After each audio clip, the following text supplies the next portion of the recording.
This is a special report from ABC News Digital. I'm Dan Pfeffler in New York with this ABC News Digital special report. A tiger attacks his trainer in the Australia Zoo, and it is caught on camera by several horrified zoo visitors. Fellow trainers leap into action to drag the man to safety. The tiger handler was a senior member of the staff who had raised the animal since it was a cub. He was airlifted to a hospital where he remains in serious but stable condition with neck and shoulder wounds. And right now, I am joined via Skype by Dr. Luke Hunter, president of Panthera, a global wildcat conservation organization. Luke, thank you for being with us today, because obviously the video on that is just horrifying to watch on this. The handler was taking part in what is described as play exercises and activities. What is that? I guess, Dan, that's where, zoos around the world, not many of them anymore, but still interact with these large cats, to sort of, I suppose, train them to put on a bit of a show, and perhaps there's some benefits and it gets the cats to exercise, just to not loaf around all day. But of course, as the video shows, there's real dangers associated with that. I mean, and that's the kind of a bond that obviously has to be created from spending a significant amount of time, I would imagine, with that animal. And as we've been learning, the handler actually helped raise that cat from a young age. Yeah, I guess so, and I guess that's the process. I mean, I've never interacted with captive big cats like this because I think it's so endangered. All my work is with wildcats, where we don't interact like this. But I think, as I understand the process, these guys are raising them from being very young cubs. They probably do develop a close bond, but of course, at the end of the day, they're wild animals. So it doesn't mean that you're not going to have some issues as we see arose in that video. I wanted to ask you about this. We also have video from the Australia Zoo of the same tigers, what is being described in this play exercise activities. And as we're looking at it, what's going on here? I mean, because you see the animals, they're huge and obviously can pose a great deal of danger.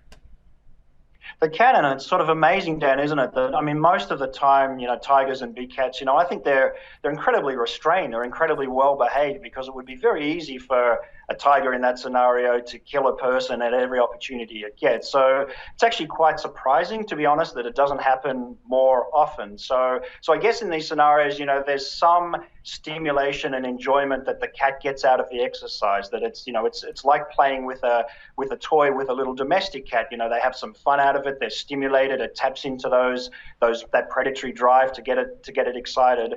The costs of that, of course, are if the animal gets overexcited, and it is a carnivore that's had a couple million years of evolution to become really well attuned to killing things, that if that stimulus becomes too much, that things can go south very quickly and you end up with an attack that can be devastating. How big can those tigers get? I mean, if you look at the video right now and you kind of judge the proportion of it to a human being, I mean, that's a big animal.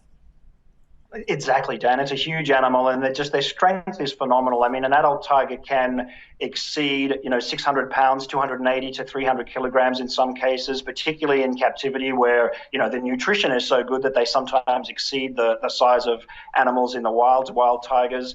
And their strength is just formidable. They're able to take down adult brown bears, elk, moose. I mean, these are the natural prey of a wild tiger. So a puny human really, is no challenge for them if they were so inclined.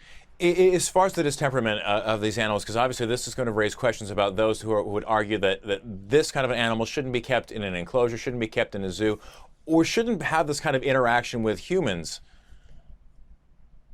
I think that's a really key point, Dan. I think the interaction issue is a real problem because, as much as we've seen this over the years, it's almost inevitable that someone gets injured. And I think Australia Zoo, I'm originally from Australia. I think Australia Zoo is unusual in still proposing and promoting this very close interaction with such dangerous species. So most zoos around the world, that's very rare. They no longer do this because of those risks. So I think, the close-up interaction, while it may be well-meaning, and I'm sure the keepers adore their animals and they actually believe in the benefits for them in this sort of exercise and interaction, I think it's really questionable whether it's just worth the risk. Luke, let me ask you this. Well, where do most of these animals then come from? I mean, are they born and raised in captivity? Are they taken from the wild? Are they rescued? Where's the source? Most of them are born in captivity now. It's really unusual, especially in zoos in the US and Australia and Western Europe and so on, to get wild tigers, from Asian range countries. So, there is a very healthy, large captive population of tigers. So there's no need to pull tigers from the wild for captivity. So most zoos, at least in the developed countries, are going to the animal will have been born in captivity to captive parents and grandparents and so on. For many generations, they've been in captivity. All right, Dr. Luke Hunter with Panthera. Luke, tell me a little bit about your organization. Dan, Panthera is the world's leading big cat conservation organization. We just focus on trying to conserve big cats in the wild, where they exist throughout the wild areas of the world. All right. Luke Hunter, thank you so much for your time, your insight. We appreciate it. We have a complete report right here on abcnews.com. For now, I'm Dan Kleffler in New York with this ABC News Digital Special Report.